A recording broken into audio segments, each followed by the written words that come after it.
All right, gentlemen, we are live, man. Hey, it's good to have you guys back. Part four, from his lips to her ears. Black men raising daughters. Man, this has just been a phenomenal series so far. We're only halfway through, and I don't know about y'all, but I really feel like we could probably continue even beyond when the series is over. That's the most amazing thing about these series. We sit down, we sit and we come up with what we think it should look like, right? And then we get into it, and then we're like, hold up, we could have added this, we could have added that, we could have brought this speaker in. So I love how organic and how fluid we are when it comes to these topics, man. And so we got two special guests as we've had these last couple of weeks. We've really thoroughly enjoyed the guests that we've had on the last 3 weeks. I know tonight these two gentlemen come. They Lamar brought them in, so I know they coming with it. And that's the beauty of our team. Anytime our team members bring in folks from the outside, we never question their judgment. That's just how tight we are as a family. We know that whoever you bring in is going to be strong, and they're going to bring it. So we're looking forward to hearing about you guys' journeys as Black fathers, journeys as men raising daughters, journey in now that you're in this COVID pandemic, dealing with all this racial injustice, police brutality, and y'all all know if it was Black folks at the Capitol last week, things would have been a lot different, right? Oh yeah. I know that's for another show, but that's something that we should still talk about as Black men in our community because we're not impenetrable, we're not immortal. Yeah, we may need to do. We may really need to just do an extra show and just deal with that directly. Yeah, I agree, Lamar. I agree. Yeah. I think you're right, man. Yeah, and maybe we'll just come on next week and then just push our Black men raising daughters an additional week. Maybe we'll come on next week, man, and really just talk about that. I think, Black men, we don't get around the table enough to talk about politics. We don't get around the table to talk about policy, laws, education. We just don't. And I think that we have fallen entrapped to, this ain't our world. We was forced here. I don't know about y'all, man, but I'm gonna make the most of it. If I'm here, I'm gonna have a good time while I'm here. So by any means necessary, as the good old Malcolm X said. So tonight, though, that's not the topic of conversation. We're just excited just to have Rob Dawson with us tonight and Alex Austin, these two brothers, man, childhood friends of Pastor Dr. Lamar Staples. Super excited to have them on tonight. Our topic tonight, you all know, Black men raising daughters, but we're talking about school age years, blended families, and self-worth. Okay, it's the school age years, blended families, and self-worth. So Lamar, go ahead and kick us off, man. Gentlemen, welcome to the show. Great to have you. Great to be here. I'm so glad to be here tonight. We're gonna have some fun tonight. These are two of my high school buddies that we've grown. I mean, since '92, the good, the bad, and the ugly, and then we've seen ups and we've seen downs, we've seen failures, and we've seen successes. So, but tonight we want to deal with the area of raising daughters from a blended family perspective, kind of dealing in some of the school age stuff as well. Just a couple of real quick questions for both of you guys. Thank you for coming in tonight and hanging out with us a little bit tonight. But I want to start this thing off because I do understand that there's unique challenges when raising children in itself. But then when you're raising children from a blended perspective, and not just a blended perspective, but then you have to come in and take over what somebody else dropped. You have to come in and take over what somebody else left in the wind by choice or however it worked out. I just want to get you guys' perspective on what was it like for you falling in love with mom, and then what was the time period with them falling in love with you? With the child falling in love with us? Yeah, with the child falling in love with you. Oh man, you want to go first? Or you want me to go?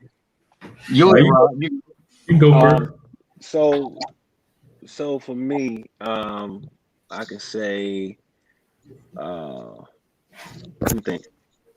Well, for my baby girl, it actually took her a long time to actually warm up and just love me, but I had to show that I was a man of my word. I had to show that I was consistent. I had to that when I said I was going to do something, and I was going to do exactly what I said. But it didn't all just start with me. A big part of it was her mother, which is my wife now. So it started, that this relationship started from the very beginning because my wife didn't want anybody around her daughter at the time. She didn't. Right. So I call my girl baby girl, but her name is Samara. So Samara's biological father was in her life and comes to basketball games, and so he was actually a good part of her life. But so just me trying to just meet him and just establish a foothold of where I was, and so that's where it actually started. It started from the very beginning. It started with me and my wife, and it started building from there. Okay. Alex, what you got? Same question. So I would say the same with Rob. It definitely took a while. My wife and I have been together for 15 years. And my oldest daughter, who her name is Jordan, was 5 when we started our relationship. And her relationship with her dad was is present. I would say that it stretched a little bit for a while. But also I had another component where my wife's father, my father-in-law, was also and still is a strong staple in her life. So it was merging me coming in as the man of the house with the biological father and my father-in-law, who has a presence as well. So my perspective was one, trying to really figure out where I fit in that picture. But to Rob said, a lot of responsibility in terms of developing a relationship is on me, the man, to make sure that, one, I let her know, hey, listen, I love you just as much as your dad, and we call him Papa. Anything you need, I'm here. But I had to be very patient with just working that relationship from 3 angles, right? One, always showing respect to the father whenever we did see each other. No disrespect. Checking on her, saying, hey, have you talked to your dad? How is your dad? Letting her know, it's not a separation,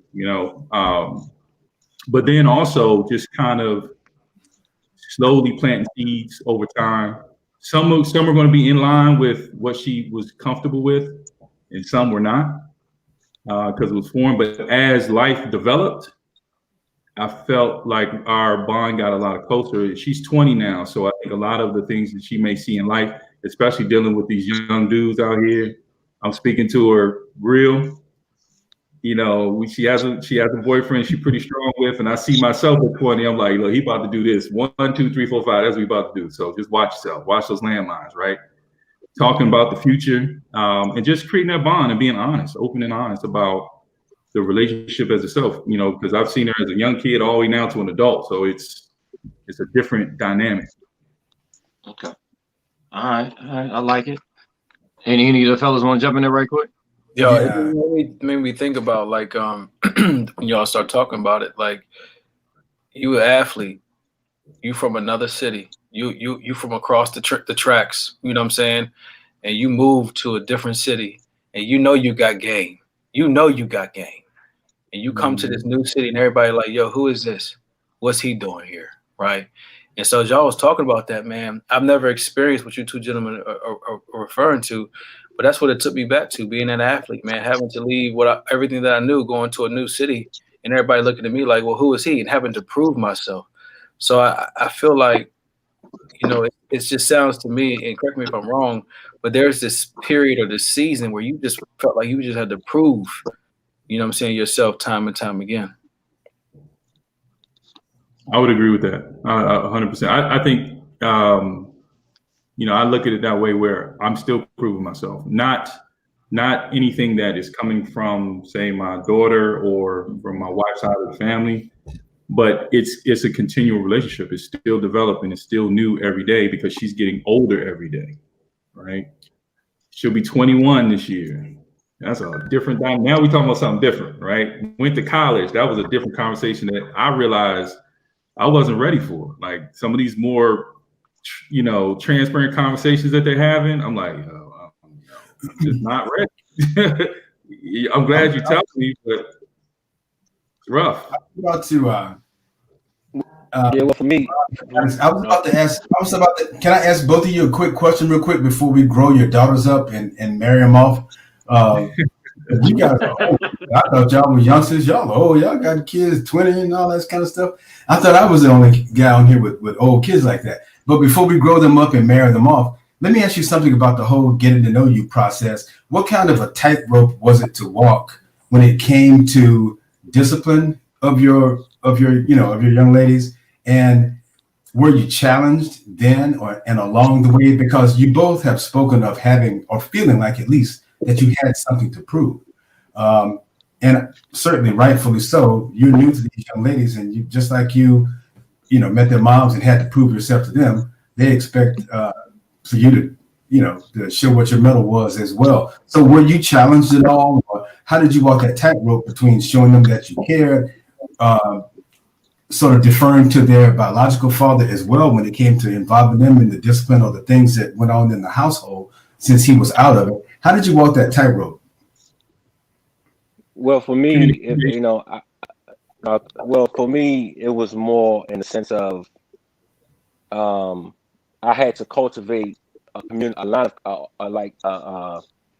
had to create a space of communication with my wife, my girlfriend Terry, but she's my wife now. So I'm just saying my wife.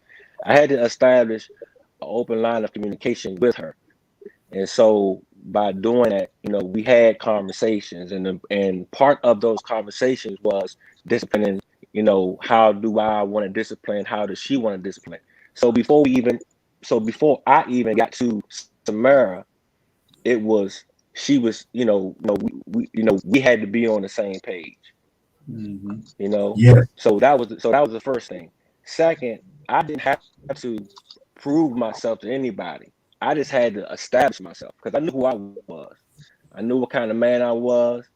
And then, when he showed me, that this was my wife, there was no telling me different. Because when I came to Walt and I came to Alex, I didn't say, I think I'm going to marry her. I said, this is the woman that I'm going to marry. So with that being said, I had to get on the same page with her first. And then even then I had to, my actions, throughout the time, was speaking louder than my words, my words. You know what I'm saying? Right. So when at the time she had, at that time, my daughter, she had a real bad attitude, right? Mm-hmm. So, I would check the attitude, or, Terry would check the attitude. But so it was something that was, it's not like big things happened. It was a bunch of small things that was happening that just added up to kind of where we are now. But it ultimately established from me and Terry having that conversation, the open, honest conversation from the very beginning before I was, because she had to make sure that, she had to feel like, that I can lead. She had to feel as if I can be a man of my word. She had to feel as if I wasn't going to molest her, So it was a whole bunch of things that I had to do before I could even get there. So,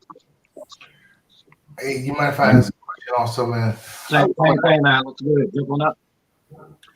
So the discipline portion of it was unique, right?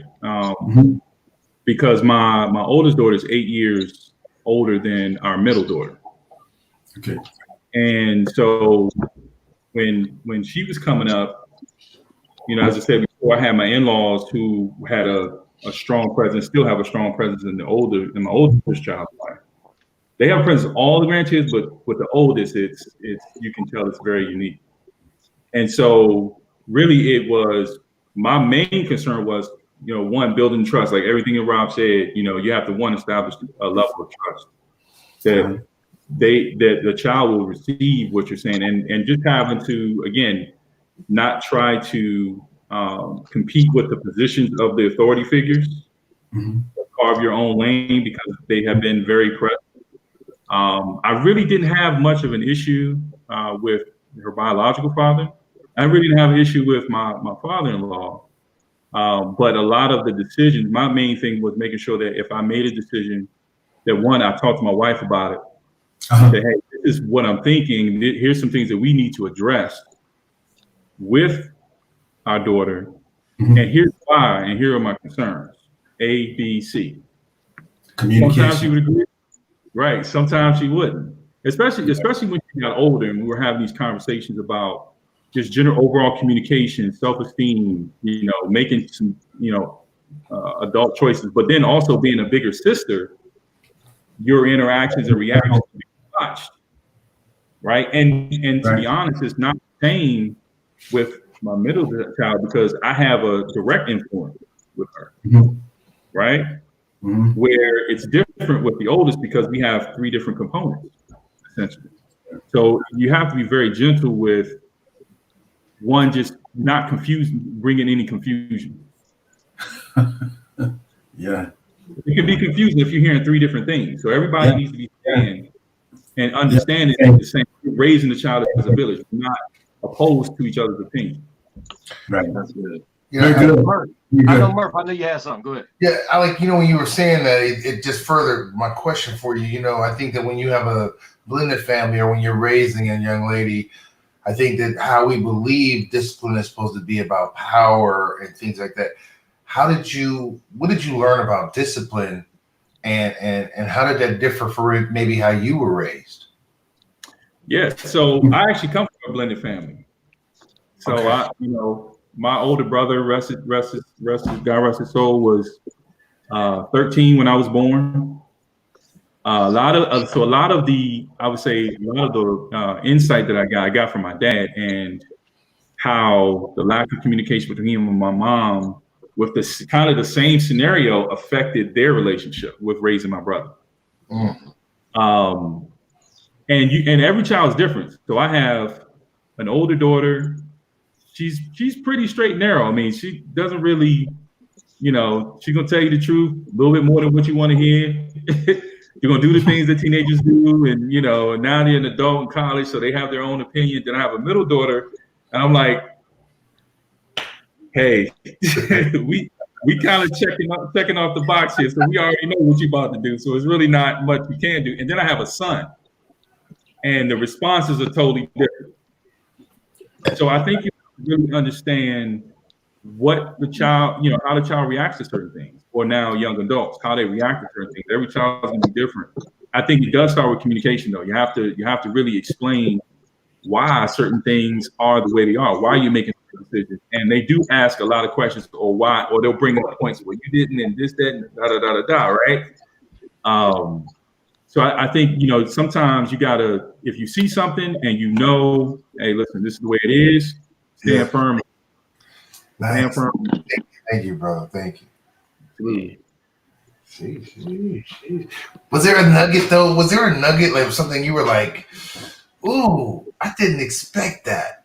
Like, was there something out of this that, you're like, I didn't even know I had that in me type?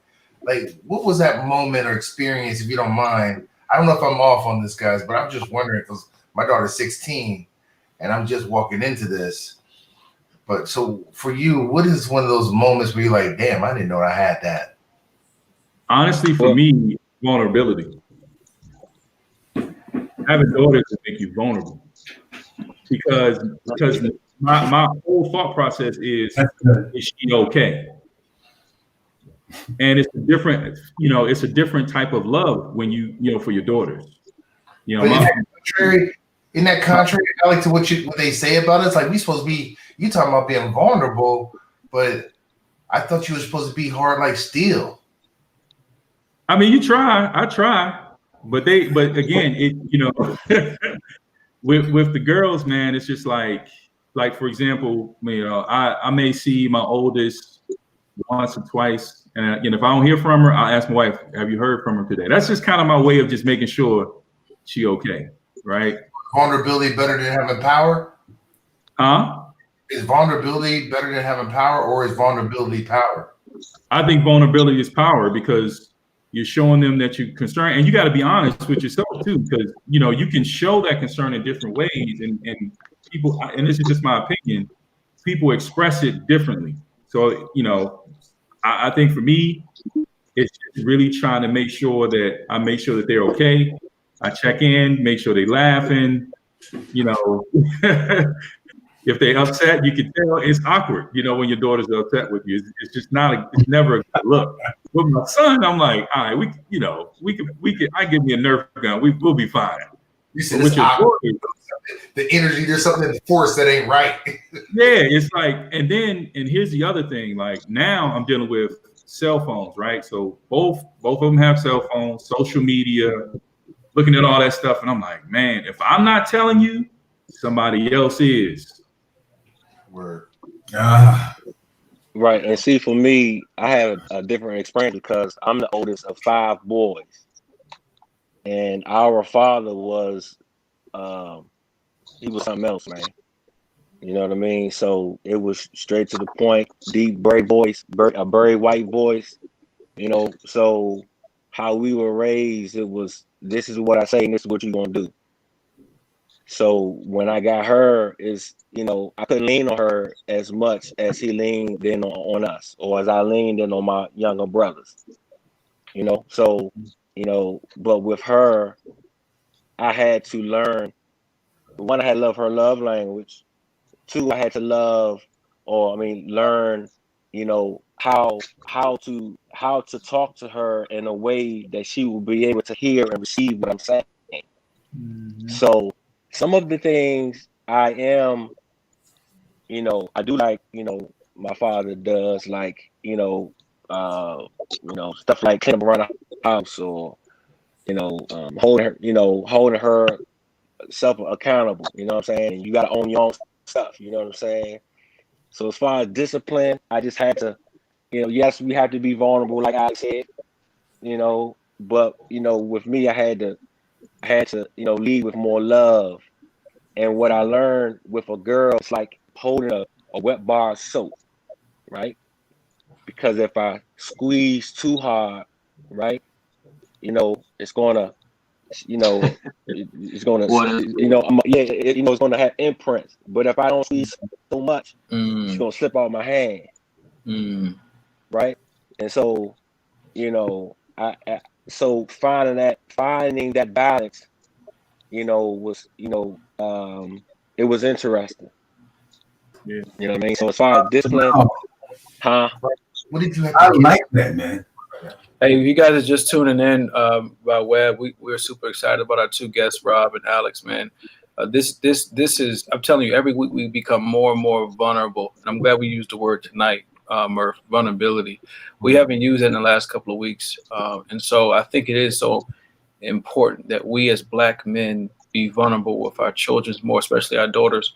Dr. Staples is kind of taking us through, a great series of questions. I want to let him finish up. We got about 20 minutes with our 2 guests, and then we'll go into the rest of the conversation. I mean, these 2 fellas, Fred and Murph, they both jumped on 2 of my questions I already had lined up, but I'm gonna just go on to the next one. Now, fellas, I've known y'all since we were 14, 15 years old. Yeah. And now we all have daughters that's in that range now. 9, 19, 21, and you got teenagers and college, getting ready to go into college and all of that. So would you let them date you? At 20? Heck no. That was heavy. Ooh. At 20? No. That's a great question. No. Ooh, that's heavy. No, or hell no. I didn't just Hey, I'm sorry I didn't mean to laugh like that. I thought I was muted when I started laughing. We're gonna pray for y'all. Damn. No, but I'm gonna be honest with you though. It's interesting. That's a great question because there's a lot of younger Alex's and Rob's and Walt's and all that out here, right? And you can see them before they come. You know who they are. You like, look, I've seen you before. I know who you are. Yeah. So for me, man, you know, it will never be another Rob. You know, and no, I could not let my daughter date a dude like me. But I cannot tell my I can tell my daughter that, you know, there are some things that I don't like about him.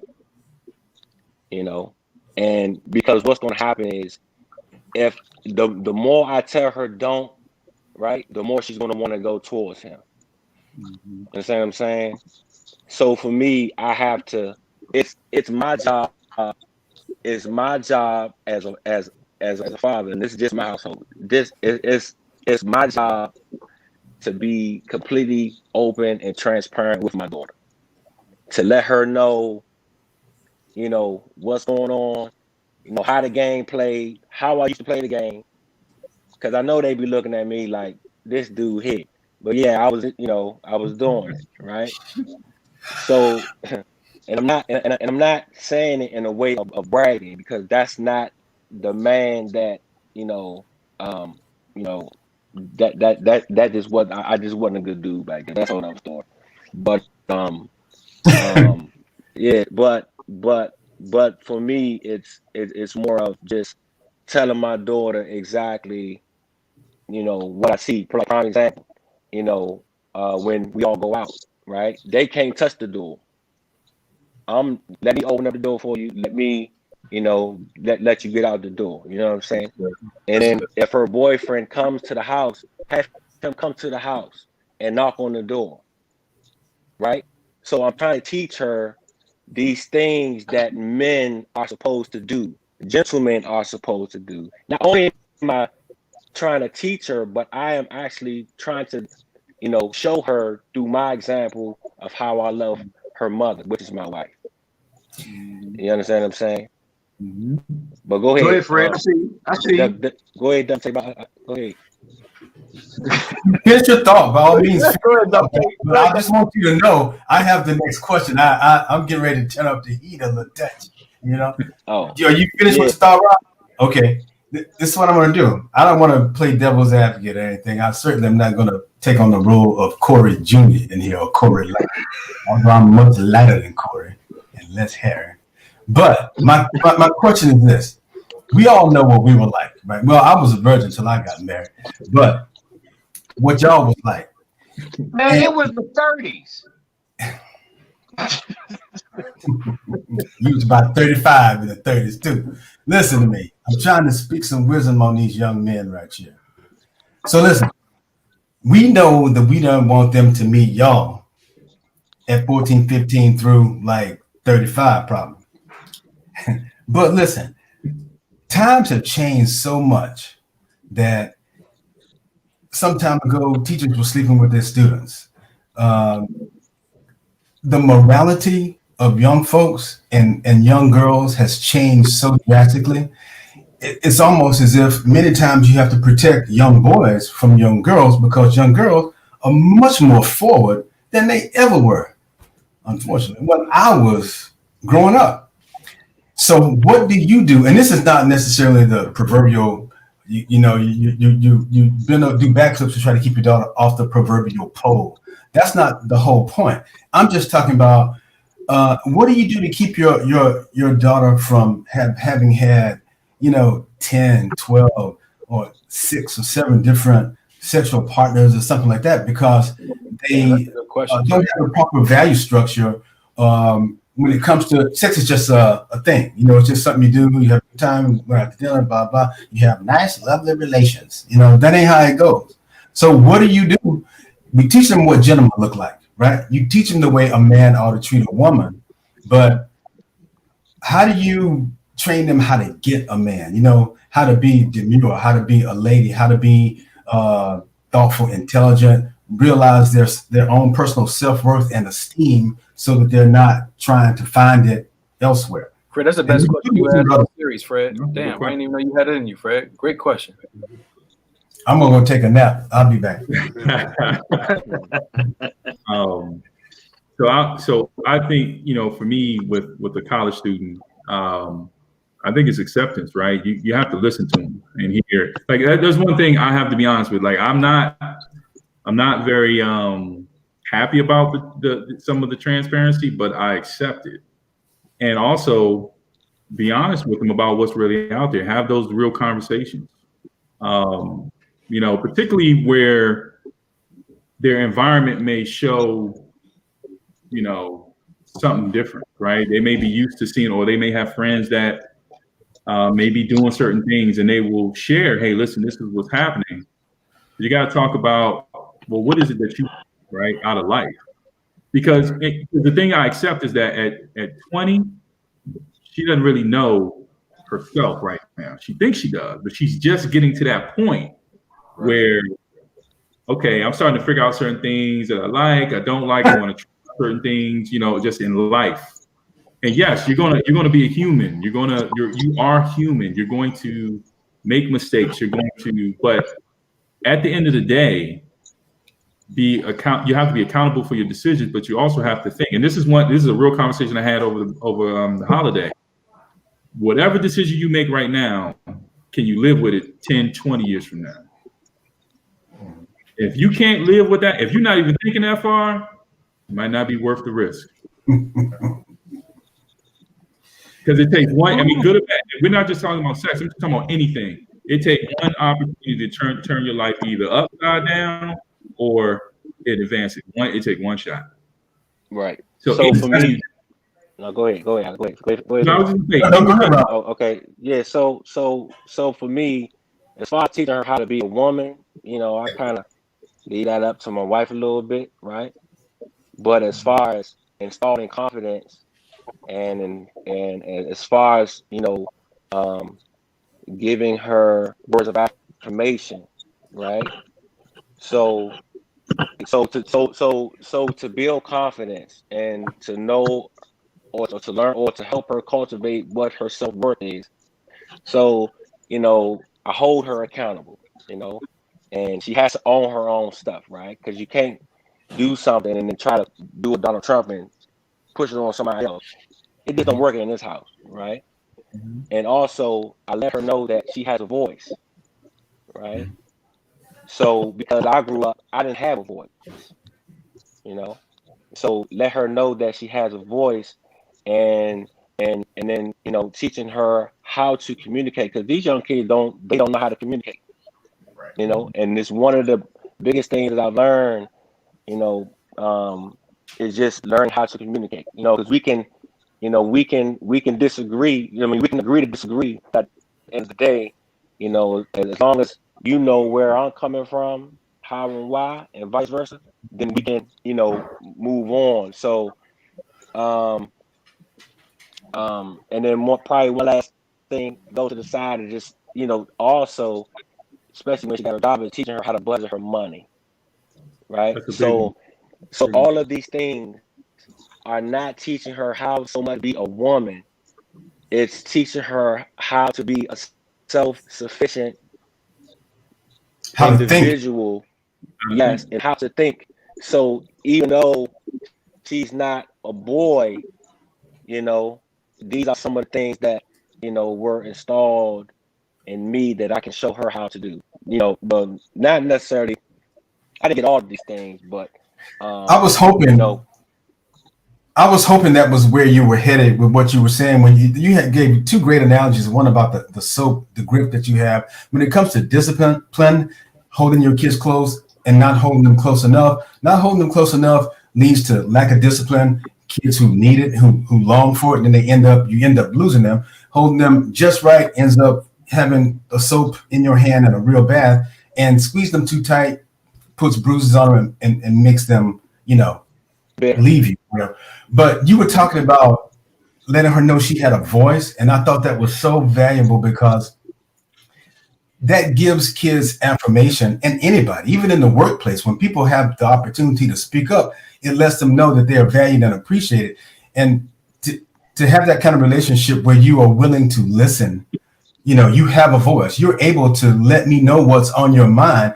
And because your kids are always growing, your daughters are always growing, and they're always changing, they're learning, and they're thinking for themselves. So your way of parenting has to change at every stage of their development, right? So at some point, they're going to have real ideas that they really do need to share with you.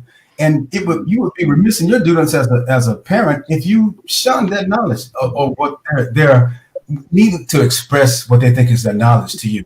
And it's through this kind of discourse that you can understand each other. They can learn how to communicate respectfully and in a way that them notice and respect it as well. I should tell my kids, my daughter as well. If you get an attitude, I'd say, I understand and respect that you have an opinion and you're willing to express it.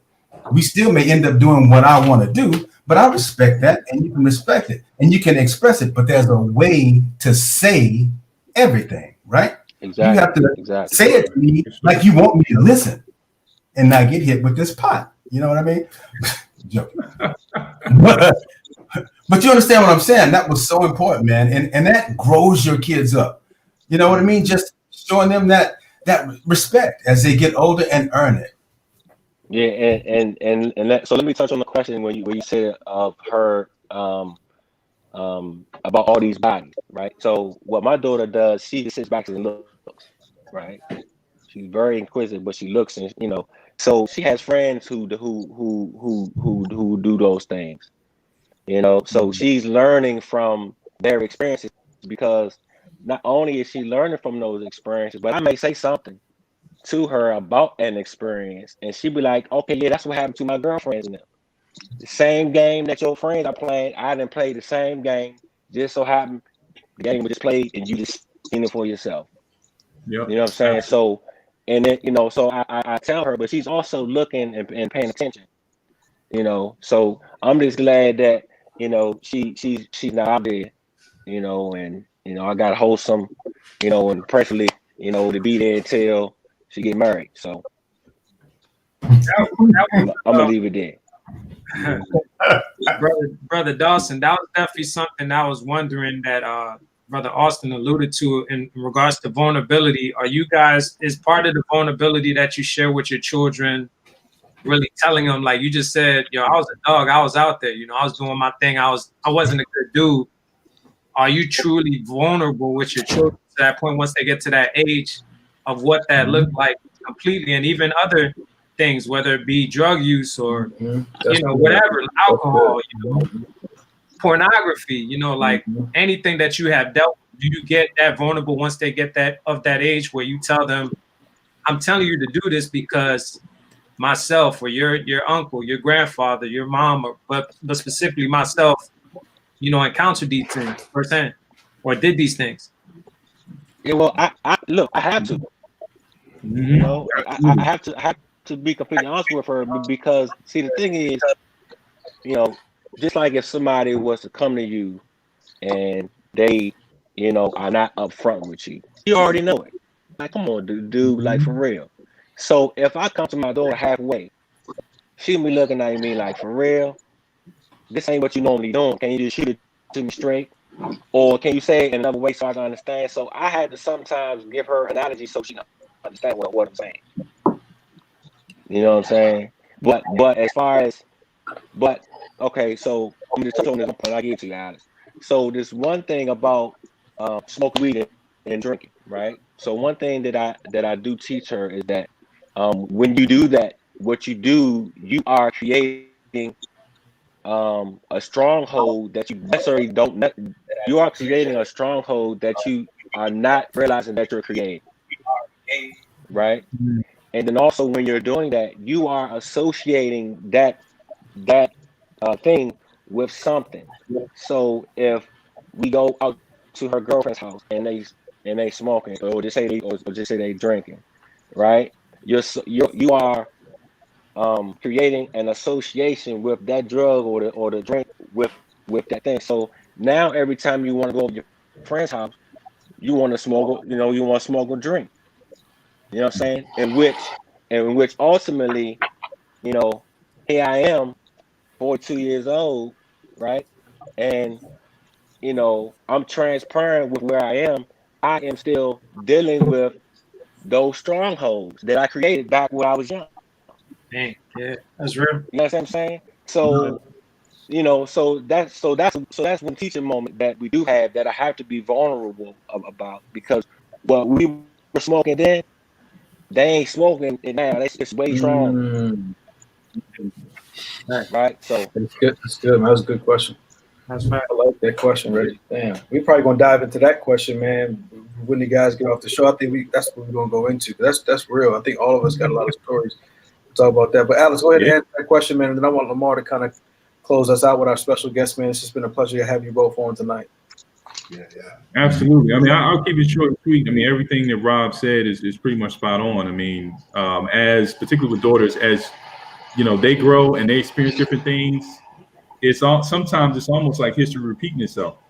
All right, it's just from a different perspective. You're seeing it, from a 30,000 square foot view as a father, and you're trying to give wise counsel and advice because you understand what the potential landmines or advantages could be between visions. And they're going to always ask, particularly if they saw something when they were younger, and now when they get older, that memory is going to come back. Yeah. Right? They're going to mention that. Oh, I remember, yada yada, blah blah blah. So you got to be transparent, but it should be from a standpoint of, here's why I'm directing you, or I'm providing the information. Here's the end result. Here's some things that you need to be aware of. Again, can you live with any decision that you make today 10 years from now?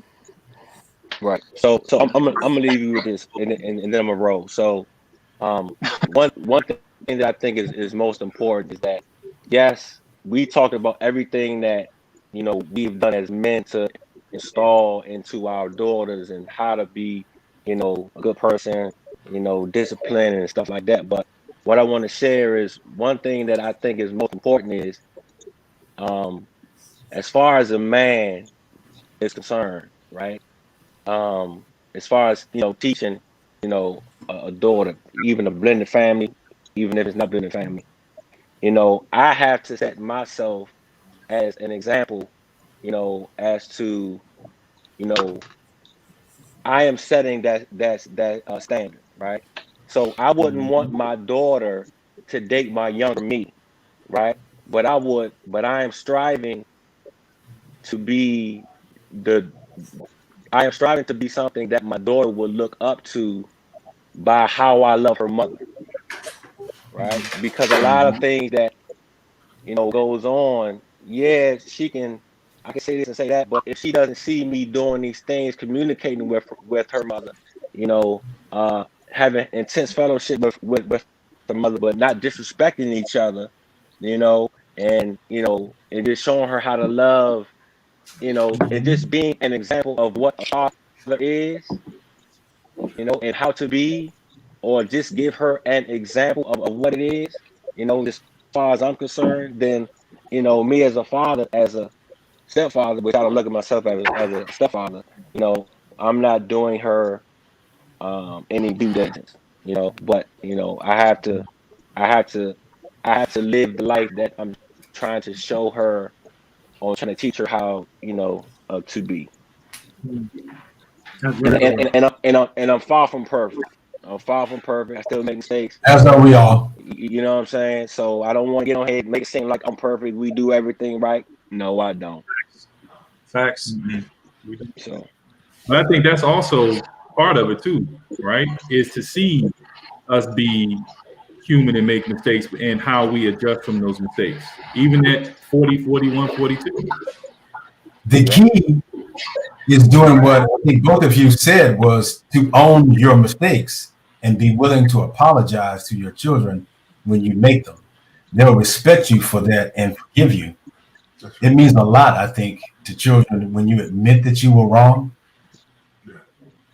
Yeah. I think that, especially dealing with young ladies, I don't know if I might be right here or I might be wrong, but I think with young ladies, when a man can stay in the moment and stay steady and acknowledge that they were ineffective, but stay steady in that moment, and not faking it like, yeah, I did it, what? Not that. But the moment where you go, no, I made that mistake and I apologize for that, and I will attempt to not let that happen again. Like, I think that teaches a young lady something about the confidence that they want to do. They want to do that ain't a butthead. They want a dude that's willing to grow with them, because that's a man that want to grow. That's a man. Yeah. That's a man. That's right. Man. Well, listen, fellas, I appreciate both of you guys for being with us tonight. It's been eye-opening and enlightening. But if both of you guys could do one thing for me, share the greatest experience you've had thus far with your daughter. My greatest experience? So Yeah. Who gonna go first? Y'all think about it. Y'all trying to figure it out. My greatest experience. That's a good question. I got him stumped. No, I'm seeing Rob talk, but I have a couple. I mean, so, having two daughters is has helped me grow and really understand, again, vulnerability, humility. And with the oldest, I think for me, it was really just having that conversation where I was honest with him about wanting early on. Like we had a conversation not too long ago where I was just very transparent with her about, when we first developed our relationship, I wish I would have had the opportunity to have her and mold her like I have with my middle daughter. Because I had to come in and merge, right? And I had to work, and I'm still working for that. But I think me being honest and really sharing that with her it was tough for me because it got me a little emotional. She didn't know it, but I was, my voice cracked a little bit. But I felt like when she received it, she really received it, and she really wanted to know why. Like she really, and I've just seen a different, just been a different energy, right? With the middle daughter, I would say really, watching her come into this world, man, was changing for me. That right there changed everything for me. Yeah. So I think for me, one of the pivotal moments for me was when she and I finally got to a place where she fully trusted me, and she looked to me as her protector and as her actual father. And and she shared with me some things, and we embraced, right? And just that moment, I realized that, I know that I really have this woman's ear. She really believes in me. She really listens to me. You understand what I'm saying? So it's not so much a big thing, besides teaching her how to drive a car. You know what I'm saying? Other than that, but just that one thing, that was a pivotal moment for both of us, because I didn't see that coming that soon, and with that, so that was it for me. Oh man, thanks guys for hanging out with us tonight. We're gonna continue this conversation. Hopefully, we get both of you guys to come back again very soon, so we can continue this conversation. I believe you guys bring a whole lot to the table, and I'm just excited about I'm sitting here. I don't know if y'all don't know this, but I'm sitting here the whole time just taking notes, just dropping notes down, just writing little nuggets down, and you guys are giving me a whole lot of information. That's gonna help me out not only with everybody that's watching and everybody that will watch, but also just helping us. That's what we do when we come together. We help each other, and it's an amazing thing to see. Yeah, it's been amazing. All right, man. Thanks for having us, man. Thanks for having me. Yeah, thank you guys. Yeah, y'all awesome. Absolutely. So yeah, what we heading into this time, Jay? What you got? Oh boy. Hey man, we're gonna pick up on Reggie's question in a second. Before we do, I just want to say, man, I got a few emails, and I just want to hear how y'all feel about this. First of all, the emails I'm getting is like, what y'all sharing is top notch. Y'all are so intelligent, well put together men, vulnerable, not afraid to share what's on your heart and your experiences. But I'm telling you, the common theme, Murph, and these emails I've been getting is y'all some attractive men. And that's why we be coming on the show every week, because we get knowledge from attractive men. And I'm like, I got to tell my brothers, man, because I don't know how y'all feel about that. I had, reading these emails like, is that a good thing? You know what I'm saying? That's a great thing. He's the other end of the spectrum. I guess so. Like, we're not getting emails saying like y'all unattractive, man. So thank you to our viewers. You got to use your gifts, man. But you know what though? I think also, I think when you kick real conversation, I was telling some dude the other day that, if you want to be the man, quit trying to be the man. Like, quit trying, bro. Like, what are you doing? And I think that when you are the level of vulnerability that everybody's kind of giving out here, and nobody's giving some whack information. Like, you could be vulnerable and give up some whack information. And I think the information that's attractive. So, I mean, I've seen some fugly dudes that had some banging women because they would spit knowledge. So I don't know, Jason, if I'm cute or if you got your brothers is cute. I mean, y'all. You cuddly. You cuddly. Round head, round. Sexy. Yeah. But hey, man, but intelligence is sexy, man. Well, maybe that's what it is, Fred. Maybe it's intelligence, man, because that is the theme of the emails I get on our shows, that you guys drop knowledge, man, and I make my sons listen, I make my daughters listen, I make my husband, we listen together, husbands and wives are listening together. And I think that's beautiful, man. They really have a show like that. Hey, I told y'all when I was in the restaurant a couple months ago, I ran into a couple who watches our show. And they religiously watch it together. That was beautiful. I'm at the bar having a drink, and they came up to me and said, "Hey, aren't you on From His Lips to Her Ears?" I'm like, "My goodness, I was in Tyson's corner." I'm like, "Dang, bro, I can't go nowhere." Hey, man, my future son-in-law is an avid watcher, and I'm sure he'll get a kick out of this shout out. But he'll be watching this episode now, so I gotta tighten him up and just let him know where the camera. How old is he? You can disappear. Damn, he got evidence and shit. I bring my block. I should have had my gat. You know what I mean? Hey, for the next 20 minutes, though, fellas, I do want to dive in, man. Some of our viewers are still watching. We do appreciate y'all hanging with us. We got our two special guests, man, Rob and Alex. They did a phenomenal job talking about blended families, and I heard one of them say that I am no stepfather. I'm daddy. She just has two fathers. I thought that was powerful. The overuse of the word step and not normalizing. You just got two daddies. Ain't nothing wrong with that. You just double blessed. But one thing that Reggie said, and I kind of want to go into, man, for the next 20 minutes between the five of us is, are you comfortable? And what are the benefits of being your complete self with your daughter? Being your complete self. And when Reggie asked that question, man, I start thinking, because somebody had a question about body counts and stuff. What if my daughter at 12 or 13 or 14, because of our closeness, she comes to me and she says, "Daddy, how many bodies do you have?" Right? So that's real talk, man. I mean, the thing is, Lamar, you because your daughters are in their teens and 20s, right? They will ask you what is on their mind. Maybe your sons, those who have sons, maybe will refrain from some of those questions. But daughters are very inquisitive. My daughter is a few months old, and she is very inquisitive, always looking around. She hears a sound, she's turning. Lights come on, she's alert.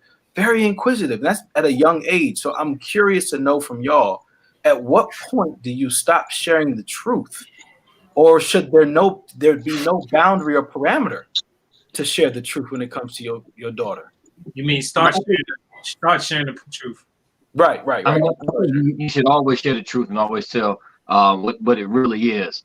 But that right there is a hard question to really try to dive into, how many bodies do you have? Like, what was your experiences when you were younger, before marriage, and all of those things? That right there, I'm gonna ask Eric, Dr. Murph down there. Do you really tell the whole truth in that? So I think that honestly, Lamar, I think that with my daughter, I have been very honest. Like, I don't think that she would ever ask me how many bodies I have. I think she would assume that I have a few. I mean, you know what I'm saying? Like, and that sounds, but then I don't. You have a stick beside the bed with a. No, it was never. I mean, I don't think I've ever been that dude. But I think that what she would think is, and she probably knows, is that Daddy tried to figure it out. And a statement that she's heard me say, I don't know how many times, and my wife will repeat it, is that when Daddy thought he was a dog, he liked bitches, and when he wanted to be a man, he chose a woman who became his wife. And she's heard me say that 10,000 times. You said that? What? Yeah, when she was 7, 8. Damn. Okay. A canine is a dog, and a female dog is a bitch. I wasn't tripping. I was not disrespecting women. I was talking about my behavior that was kind of primal, and it was hormonal. Because at the time, I was a young man, and my goal was to, I didn't know it, but I'm quite sure it was to procreate. No, it wasn't. Stop all that. You wasn't trying to procreate nothing. It ain't really procreate. It's the trying to do the most better. That's all you was trying to do. No, yeah. I mean, I'm an older dude. I was trying to 51 in a week. Wait a minute, y'all are awful. Am I the only person that was a virgin when I got married? You're lying. You're lying, Duck. Take it out of here. You are not a virgin. You got I learned the fine arts of bondage. I believe that. Just months ago. But no, Lamar. I definitely, because I think that when you have a real conversation with your kid about what your intentions were at that time and your maturity level, then they start to understand, like, they need to make mature choices about this, because this is the kind of story you're gonna have for your kid. This right.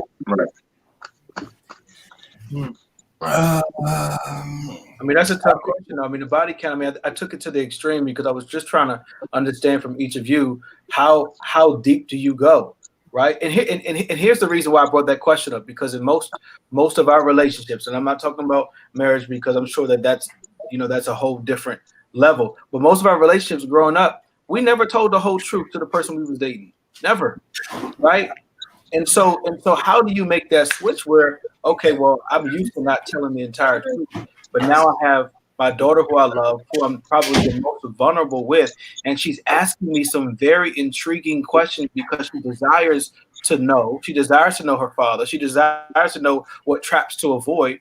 But do we just continue to lie and say, oh, we weren't doing that? Or do we honestly become? I mean, that was a great question that Reggie posed.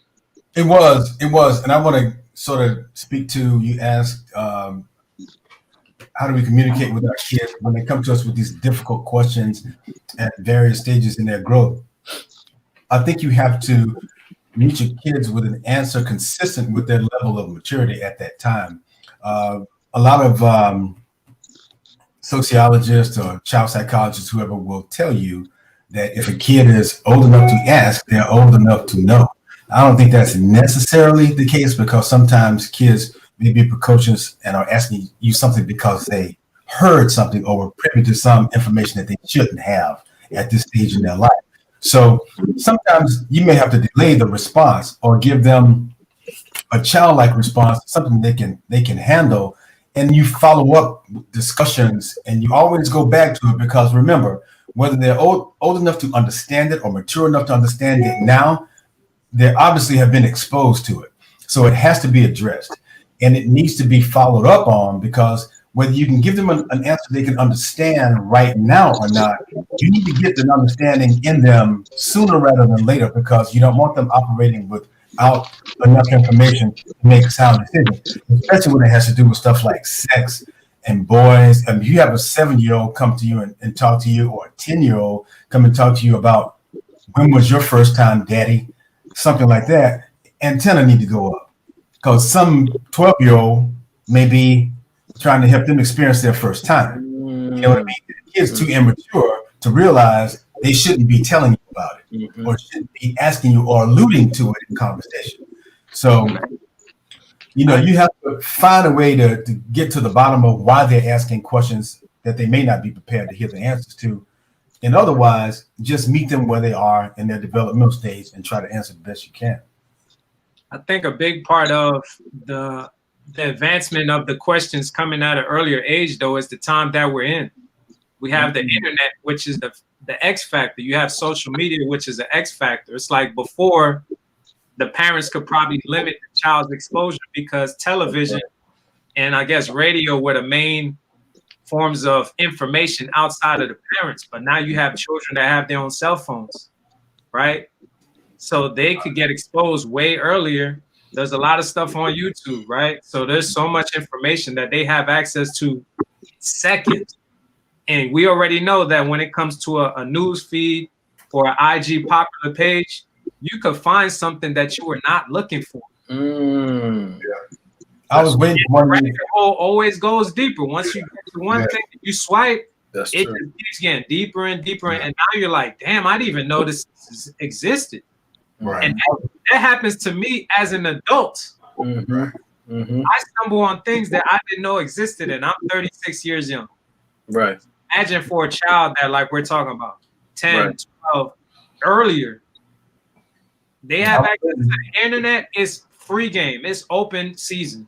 Yes, it is. I think that's the variable that I think is like, it makes it dangerous, and it makes it questions that may happen a lot earlier. Yeah, dangerous, and we have to address it. I'm glad you mentioned that, Fred. Like maybe bite-sized pieces, but it can't be anything that, to Reggie's point, we just say don't worry about, because now our children have access to things that we could have protected them from 10, 20, 30 years ago. We can't protect them from that. And so unless we keep them in a home and homeschool them, 12 hours out of the day and let them outside for 1 hour of recess and playing with the nuns, like how are we going to protect our kids from that? They're going to be exposed, right? What you just described was squeezing the bar of soap. Like, remember how he was saying, if you keep a man like that, you squeeze the bar of soap and they squirt out, right? That's what you were describing. I was gonna say, Jay, you say protect them from that. I don't know if I protect my daughter from it as much as I have informed her that this is what this will get you. And my interest, where I've guided her towards, is activity and social engagement with her friends that is real. My daughter has, my daughter's been built like probably a brick shit house ever since. And one thing that I had to address it with her, because I knew when my boys is like, yo, bro, and I'm like, first of all, I'm gonna knock you out if you say one more thing that I feel uncomfortable about. But then I start thinking, well, I gotta have a conversation with my daughter about this. And I think the one thing that she's always understood is sexuality is like crack. Once you start having intercourse, that shit feels great. True. The thing I want to ask you is that what you want to do? Is that what you want to define your relationships by? Because that's not how you define any of your healthy relationships in your life. Think about your life. You fit 14, whatever, 15. What do you have? That you have healthy conversation, you have healthy interactions. Sex adds something to it that's going to change the game. You're not ready. And talking to her point blank like that has been, from my limited experience, has been helpful, because she knows what it is. It's going to feel great. Making a person is supposed to feel good. So just know, if you enter that game, that's real. Things will change. Jason, I just noticed something, and I just want to address this in front of everybody tonight. Murph do real good until after he eat. Then he just go off down in this rabbit hole, and it just get real bad off. I think it's his dinner time. It got to be his sugar level went up. I don't know what happened. Oh my God. I've been fasting 19 hours. 3 tacos and a sandwich and a half a sandwich already? I didn't even see the damn sandwich. Black What coffee. else did I eat? I had black coffee. Black coffee, no sugar, no cream. I'll try to back at 51. I didn't even see you take a bite. Has been absolutely real, and I love every moment of it, man. This has been crazy. Dealing with the joys of growing together and establishing those standards of discipline, especially coming from the blended family piece. And then I think like tonight was what I looked at, and I looked at for myself would I let my daughter date me? Yeah, that was good. That right there. That was good. Oh man, that right there. That was good. And then still being able to be vulnerable with, be so open and so vulnerable that I'm able to tell her the complete truth, even all the way down to the dark places and my dark past. If I can share those things to help her, I would. Yeah, I would. Hey, I may mention. Dr. Sabers, you know why I think that you do so well in that area, man, and I learned so much from you and all the other brothers on the call, is because there's a bond between I watched you and your daughter, man. It don't matter what you do, man. Your daughter's gonna love you, right? Mm-hmm. And I think that we don't take advantage in the negative, but we take advantage in the positive. If we know that our bond with our daughters is that strong, and no matter what we do, she gonna love us. I think it is vitally important that we share some of our dark past, so that we can help build bridges, so that she doesn't have to go through that. Not to parade and celebrate. Look at me. This is what I did back in the day, and here are pictures.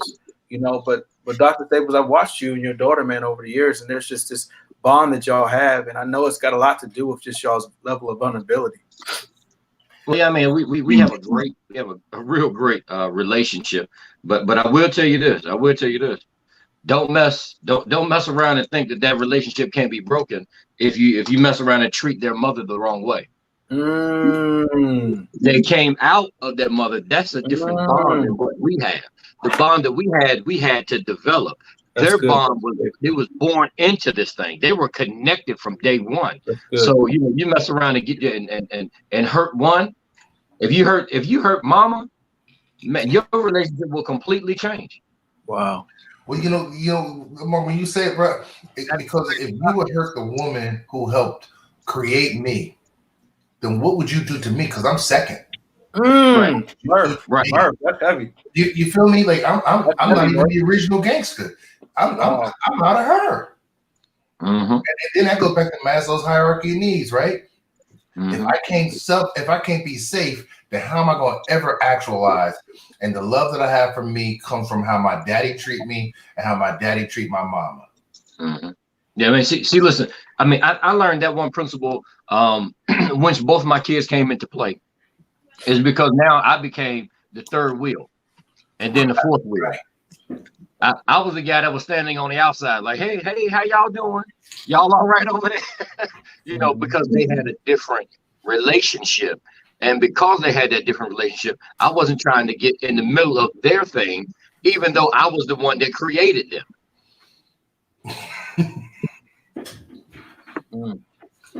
But that's a confident man, though. All right. I wasn't going to get in between that. No. No, that's vulnerability. You had to take your ego out the equation. Oh yeah, that's a dangerous place to be in, and a lot of marriages and a lot of relationships fail because men don't have the capacity to take the back seat. Ooh. Damn. And don't even know that it's important for them to be able to do it.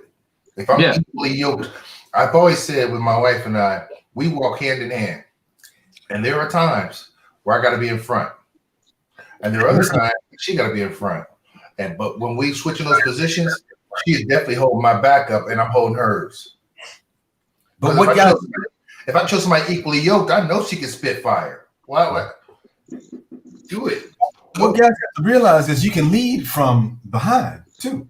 You know what I mean? You don't have to be dragging people. There's a such thing as guiding. I can guide you as well from the rear. If I put my hand on your shoulder and turn you and be a presence. You don't have to be seen. You need to be felt, right? Everybody needs to know what power is, right? Where the foundation is. That's right? Hey, Fred, say it again, Fred. You don't have to be seen, but what? You need to be felt. There needs to be a presence. Your presence, the strength, the confidence of the presence, the foundation has to be solid, right? Right on. You're the one making sure that everybody is happy. And if that means you being in the back, then so be it. Because you have the confidence to know that your place in the family is not diminished, right? You're the same dad. You're the same leader. You just have chosen to put your family out front. You've chosen to be the foundation for your family to show who you are and what your contribution is to your church, to your society, to your community. You know, they're the example. When your kids go out and play with other kids should be learning from your kids. Right? Other people on your block should wonder what's going on in your household. I like that. Right? Those children, that wife is a blessing to you if you treat it right, and if you love it like Christ loved the church, it'll be blessed. Man, that sounds like a whole deacon right there. That's all right. I actually was decontaminated some years ago. I'll admit to being a part of diaconate. That is a fact. Are you a deacon? Makes sense. Deacon duct tape? Deacon, Hey, I'm in good company. My feeling leader, the Cookie Monster. Terrible.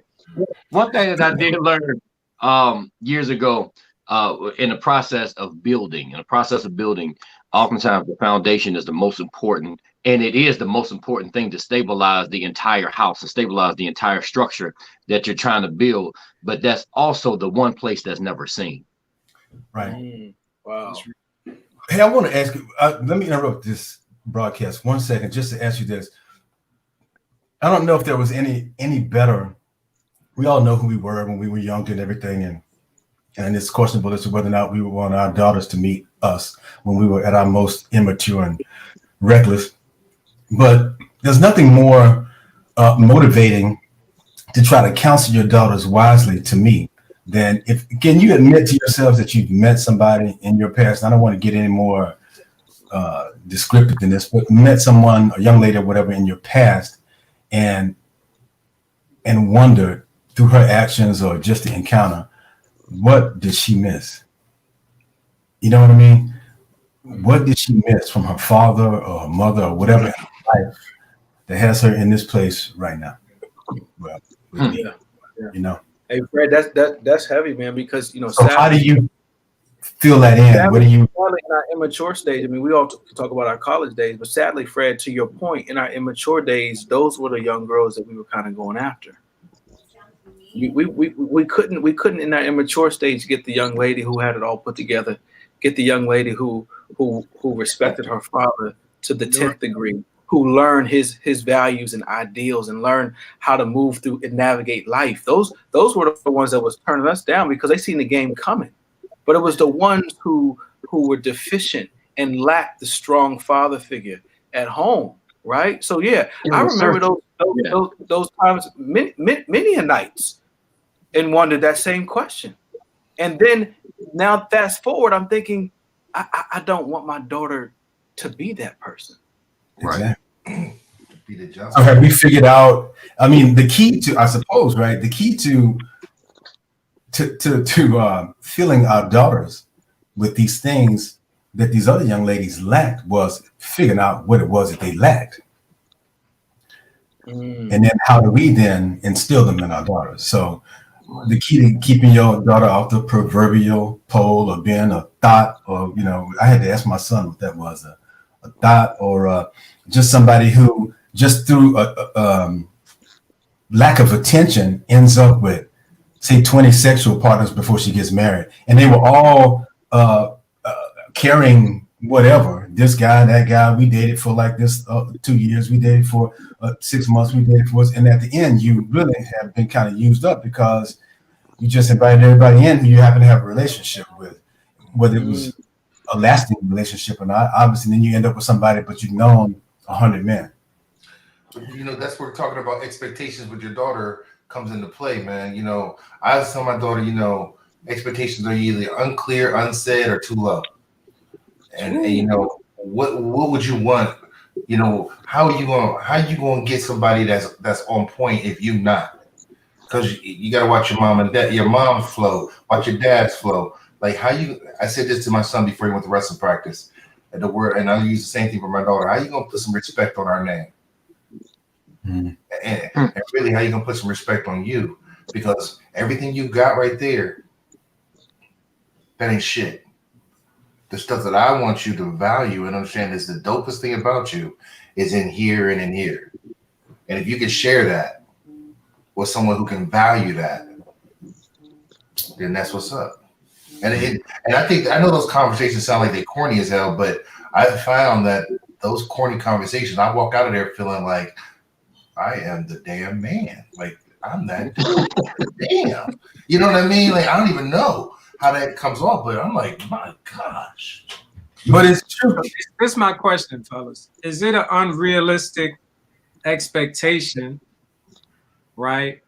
If we know that men tend to mature later on, it takes us a longer time to get to that maturity stage where I'm like, all right, I need to stop being a dog. Do you need to tell your daughter to not just date, period? No. Because it's not realistic, right? So if she's in her 20s and most of the guys are like we talked about, then how can she find what you're saying that she's going to date, Reggie? Would it be ideal? Is it realistic? Because she's your kid. Like it's inevitable. You can't combat hormones. The fruit don't fall too far from the tree either. Your kid, if you have some game, your kid gonna have some game, and you're gonna recognize game, peep game. So you're gonna know. I already said to my wife, I said she can't go to school here. She got the promise scholarship. She can't go to school here.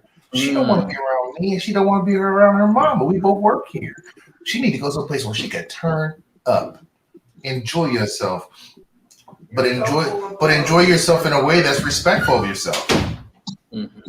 That's real. It's inevitable. That's true, and they have to have those experiences, man. They have to have those experiences. That's real too.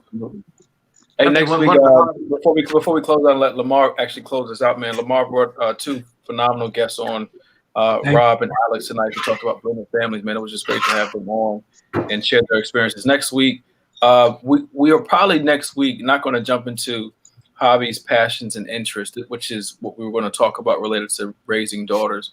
Encourage her hobbies, encourage her passions, find out her interests, and support them. We probably will go rogue a little bit and talk a little bit about just Black men in America. I think it's just important that we take some time to talk about our space here in the United States. We're in 2021, a new year, and we have stepped into the first 12 days of the new year, and our community is still under attack. We had hoped that we would come out of this siege in 2020, and we have not yet. So I think it's important that we as Black men, educated Black men, talk a little bit about that next week. So join us next week. And then we'll get right back into our series, Black Men Raising Daughters. We're having a phenomenal time in this series. I don't know about y'all who are watching by web, but I'm learning a lot. Like Lamar said, I'm taking notes. I mean, I got a notebook next to my computer. Every week I'm jotting things down because my daughter's just a couple months old, and I want to be able to have in my toolkit something for her. And I don't know about y'all, but most of the men on the line will agree. We have a lot in our toolkit going into it, right? So now we're gaining these tools, and we hope that you guys are picking up on these tools as well. But Dr. Staples, man, if you close us out. Yeah, I try my best, man. I think I shared a couple of weeks ago one of the things that we were talking about, the highlights of our daughters and some of the best things that we've had and shared, moments that we shared. And one of my best and hurtful moments, they go together. Because she's seen a lot of stuff, because I've shared a lot of things with her, and she watched every step that I make, she began to write a paper and write me a letter. It was a class assignment, and she had to write somebody a letter in her family. And she began to write the letter to me and everything that I did wrong, which I thought I was doing right. All the things that I thought that I was trying to raise her and trying to show her and be vulnerable to her and give her some information and share some stuff with her. She lined up everything that I had ever done wrong. And she said, this is the reason why I don't do that. It's because I saw you. Wow. I saw how you were. I saw how you reacted. I saw your response. I saw how you were in this particular state. So I never want to do that. So I will never do this because I saw you do it. At first, that thing, and it still right now still bothers me a lot. However, even in my mistakes, she was able to use the relationship that we had to learn from it. She was still able to learn from it. It hurt me, but I'm happy it taught her. Oh, hey, say that again, bro. Say that statement right there again. I'm about to take that note down. It hurt me, but I'm happy it taught her. Jeez. it was able to be a learning situation for her, even though it was hurtful to me for me to even hear it and to see it being written on pages, on black and white, to see these things being written down. And I keep this letter right beside my bed. And every day I use the letter to make me better so I don't make the same mistakes that I did in the beginning. Wow. I go back through it and I look at it. And so tonight was just such a wonderful experience with us being able to talk about the joys of growing together as far as a blended family and begin to establish, those areas of discipline standards and stuff like that oftentimes there are blurred lines when it comes to blended families, because you have 2 and 3 different structures already in place before you come into the situation. And now you're trying to be a man and establish but yet you still have to be open and vulnerable enough so that those that you are now coming into already into an established situation, that you can gain their trust. One of the things that Rob said tonight, and Fred, he keeps using it. I think he's gonna steal it and put it on his name next. The bar of soap. If you squeeze it too tight, you leave marks. If you don't squeeze it enough, they'll slide out. Wow. So that right there just completely blessed my life right there. And one thing that Rob and both Alex, they began to talk about was truly being able to gain their trust. Mm-hmm. Both of them talked about that right there, when they're open enough that they saw their mistakes, but then closed off enough that they can gain that love and that trust. And the first thing that they said when he first got on was being able to put yourself in a situation to where you are consistent. When in a blended family, you have to make yourself consistent in their life, because the one thing that they lack is consistency. The one thing that they lack is consistency. That man to be able to come in and bring about that place of consistency is where it is. There's one thing that I really wanted to deal with, and I didn't get a chance to deal with it tonight, was in that place of how do you handle jealousy and resentment from other relationships that was not even your that you did not even cause, and it was not even your fault, or things that happened before you even got there. How do you handle that jealousy and handle that resentment from the outside parentals? And how do you rebuild that level of love inside of one that was already broken by something else? That's good. Oh man, I hate we didn't. Yeah, we're gonna dive into that. We probably still be talking about that. That's good. Well, we won't even attempt to tackle that, but Lamar, hold on to that question. I think that's something we could do. Yes, sir. Certainly here in a couple of weeks, man. That was powerful. Well, brothers, it's 2 minutes to 9, man. I do appreciate, just y'all's consistency, man, y'all's brotherhood, y'all's fortitude, y'all's strength, man. We in this together. I'll just take the next 30 seconds before we jump off, man. It's just a pleasure, those who are still eavesdropping, just to be with these black men, these strong black men that I can lean on, we can lean on, and we do this every week. If you just tune in for the first time, we're here every Tuesday, 7:30 Eastern Standard Time, and we're going in. Whether it's from black men raising daughters, whether it's us in relationships, whether it's us talking about our challenges and obstacles we had to overcome to get to where we are, we're talking about it. So share this out with somebody that you know, someone that you love. We'll be here next week, 7:30 Eastern Standard Time. You all be blessed. All right. We gotta make sure that Murph eat before or something. I don't know. You can put that on the shelf, right? Put it on the shelf, bro. It becomes a whole breakdown. He's sitting there twiddling his thumbs in the beginning, and you drop knowledge, and after that, it just, man, I don't know. It just is bad.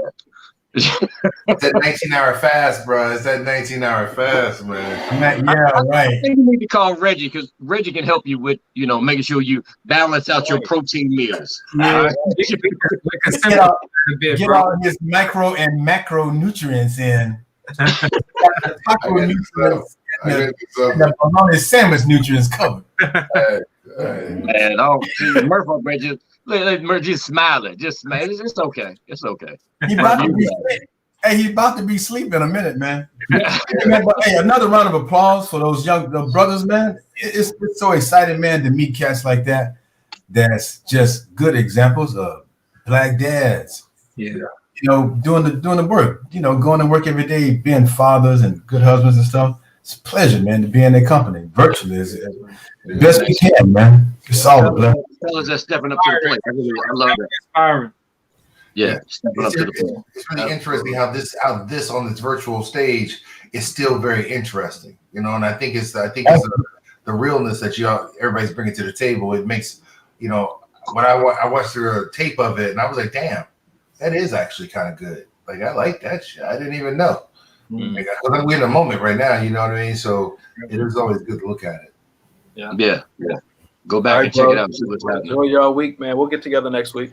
All right. We're gonna see how many Jello pudding pops, duct tape, Deacon duct tape Robinson. All right, I love you guys.